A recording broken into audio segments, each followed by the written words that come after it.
അഭിനവും റോഷ്നിയും ജിമ്മിൽ നിന്ന് പുറത്തിറങ്ങി ലഞ്ച് കഴിക്കാൻ പോവുകയായിരുന്നു. അവർ രണ്ടുപേരും കാറിൽ കയറി. നേരത്തെ തന്നെ അവന്റെ കാറിനോട് സാമ്യമുള്ള ഒരു കാർ അവിടെ കിടന്നിരുന്നു. എന്നാൽ ഇപ്പോൾ അത് അവിടെ ഇല്ല എന്ന് അഭി ശ്രദ്ധിച്ചു.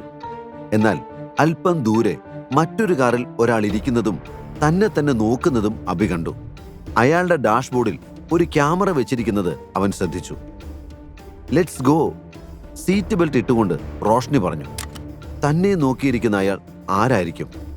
അഭി പരിഭ്രമത്തോടെ ചിന്തിച്ചു. അയാൾ ആരാണെന്ന് തിരക്കണം എന്ന് അഭിയുടെ മനസ്സിലുണ്ടായിരുന്നു. പക്ഷേ റോഷ്നി കൂടെ ഉള്ളതുകൊണ്ട് അവൻ അതിന് മുതിർന്നില്ല. അയ്യേ അഭി, എന്താ നിന്റെ മുഖത്ത്? റോഷ്നി അവന്റെ മുഖം പിടിച്ച് അവളുടെ നേരെ തിരിച്ചുകൊണ്ട് ചോദിച്ചു. റോഷ്നിയുടെ മുഖം അവന്റെ മുഖത്തിന്റെ തൊട്ടരികിലെത്തി. ഒരു നിമിഷം അഭിയുടെ ശ്വാസം നിലച്ചു. പെട്ടെന്നാണ് അവൾ അവന്റെ ചുണ്ടിനരികിൽ നിന്ന് ഒരു നൂല് നുള്ളിയെടുത്തത്. ഇതവിടെ പറ്റിപ്പിടിച്ച് നിൽക്കുകയായിരുന്നു, റോഷ്നി പറഞ്ഞു. അഭിനവൻ അവളുടെ പ്രവൃത്തി ഇഷ്ടപ്പെട്ടില്ല. എങ്കിലും അവനൊന്നും പറഞ്ഞില്ല. അഭി വണ്ടി സ്റ്റാർട്ട് ചെയ്തു. അവസാനമായി ആ മനുഷ്യനെ അവൻ ഒരു തവണ കൂടി നോക്കി. അയാൾ ഇപ്പോഴും തന്നെ നോക്കിക്കൊണ്ട് നിൽക്കുകയാണ് എന്നവന് മനസ്സിലായി. അഭിയുടെ കാല് ആക്സിലേറ്ററിൽ അമർന്ന് കാറ് മുന്നോട്ട് കുതിച്ചു.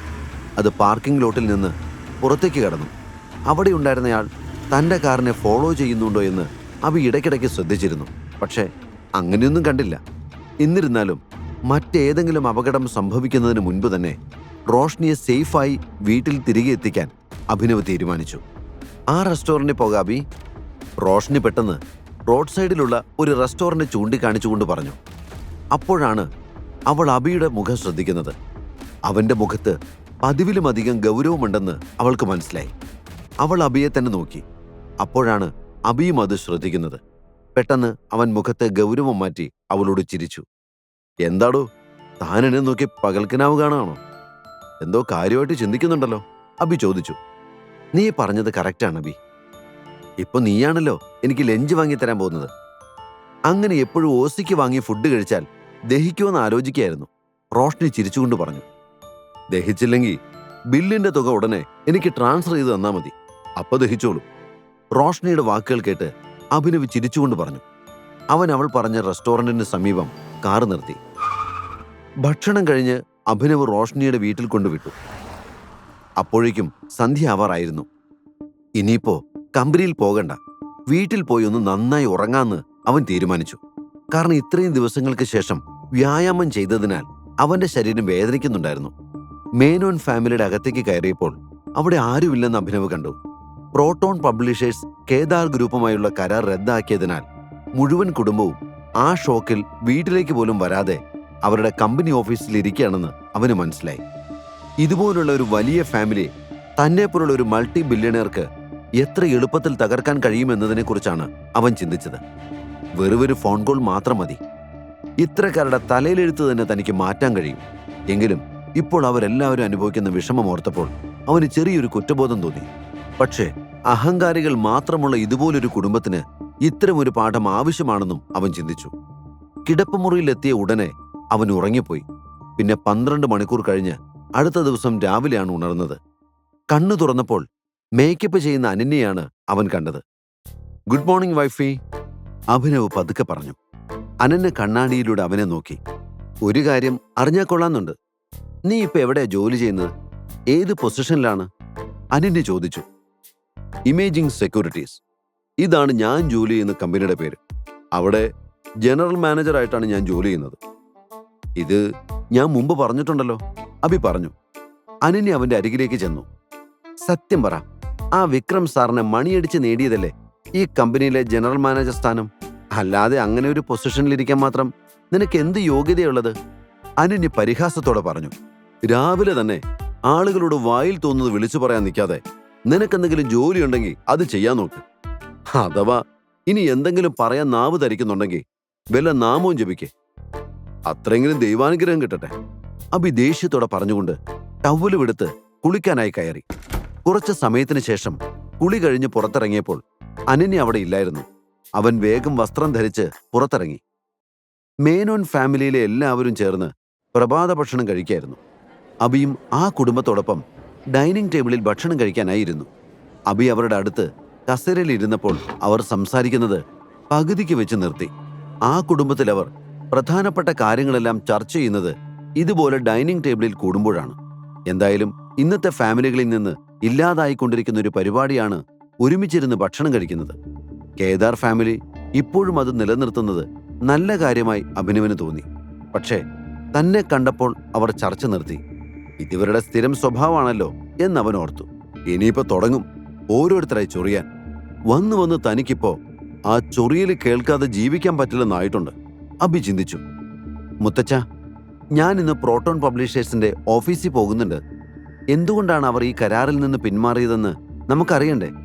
കൃത്യമായി അതെല്ലാം ചോദിച്ചറിഞ്ഞ് നമ്മുടെ ഭാഗത്തുനിന്ന് എന്തെങ്കിലും ഫോൾട്ട് ഉണ്ടായിട്ടുണ്ടെങ്കിൽ അതെല്ലാം പരിഹരിച്ച് ഇതിനൊരു തീരുമാനമുണ്ടാക്കിയതിന് ശേഷം മാത്രമേ ഞാൻ ഇന്ന് വരൂ, അനന്യ ആത്മവിശ്വാസത്തോടെ പറഞ്ഞു. നീ പറഞ്ഞത് ശരിയാ മോളെ. പ്രോട്ടോൺ പബ്ലിഷേഴ്സ് നമ്മളോടൊരു കരാർ വെച്ചിട്ട് അതിൽ നിന്ന് പിന്മാറി എന്നൊക്കെ പറഞ്ഞാൽ നമുക്കത് വലിയ ക്ഷീണമാണ്. അതുകൊണ്ട് ഇന്ന് നീ എല്ലാ പ്രശ്നങ്ങളും പരിഹരിച്ച് ആ ഡീൽ നമുക്ക് തന്നെ ഉറപ്പാക്കി കൊണ്ടുവരണം. ശർമിള അവളെ പ്രോത്സാഹിപ്പിച്ചു. അനന്യയുടെ വാക്കുകൾ കേട്ട് ഹരിദേവനും അവൾക്ക് പ്രോട്ടോൺ പബ്ലിഷേഴ്സിൽ പോകാനുള്ള അനുവാദം കൊടുത്തു.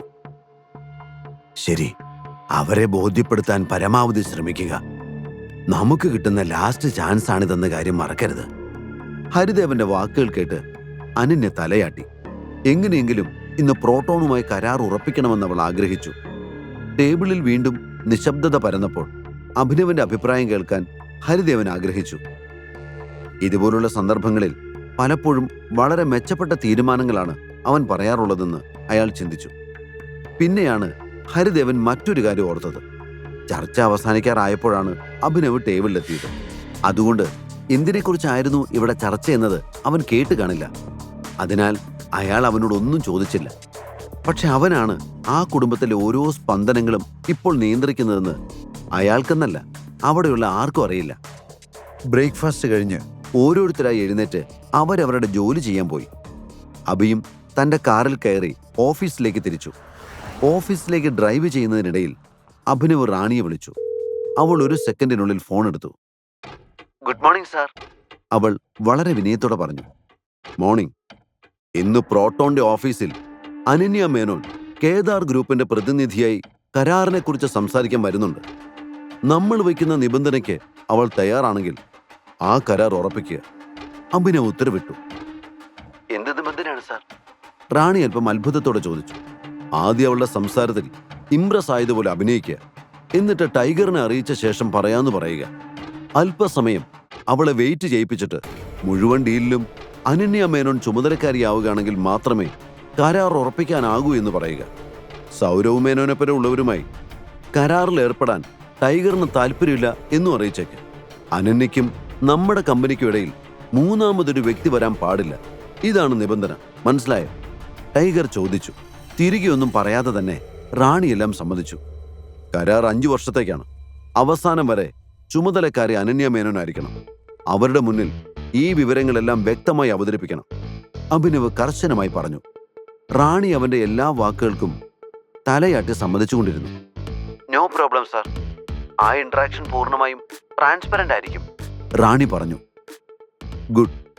അത്രയും പറഞ്ഞ് അഭിനവ് ഫോൺ വെച്ചു. അപ്പോഴേക്കും അവന്റെ കാർ ഇമേജിംഗ് സെക്യൂരിറ്റീസിന് മുന്നിൽ എത്തിയിരുന്നു. അവൻ വേഗം കാർ പാർക്കിംഗ് ലോട്ടിൽ കൊണ്ടുപോയി നിർത്തി. കമ്പനിയുടെ എൻട്രൻസിന് മുന്നിൽ എത്തിയപ്പോൾ 2 വലിയ ട്രക്കുകളിൽ നിന്ന് നിരവധി ബോക്സുകൾ ഇറക്കുന്നത് അഭിനവ് കണ്ടു. അഭിനവിനെ കണ്ടതും മായ ഓടി വന്നു. ഗുഡ് മോർണിംഗ് സാർ, സാറ് പറഞ്ഞ എല്ലാ സാധനങ്ങളും എത്തിയിട്ടുണ്ട്. അത് കേട്ടതും അഭി ഒന്ന് മൂളി. അപ്പോ ഇന്റർവ്യൂവിന്റെ കാര്യമോ? അഭി ചോദിച്ചു. സാർ, അതും വിജയകരമായിരുന്നു. നിങ്ങൾക്കായി ഒരു മികച്ച സെക്രട്ടറിയും നല്ലൊരു അക്കൗണ്ടിനെ നിയമിച്ചിട്ടുണ്ട്. നിങ്ങൾക്ക് വേണമെങ്കിൽ അവരുമായി ഒരു പേഴ്സണൽ മീറ്റിംഗ് അറേഞ്ച് ചെയ്യാം.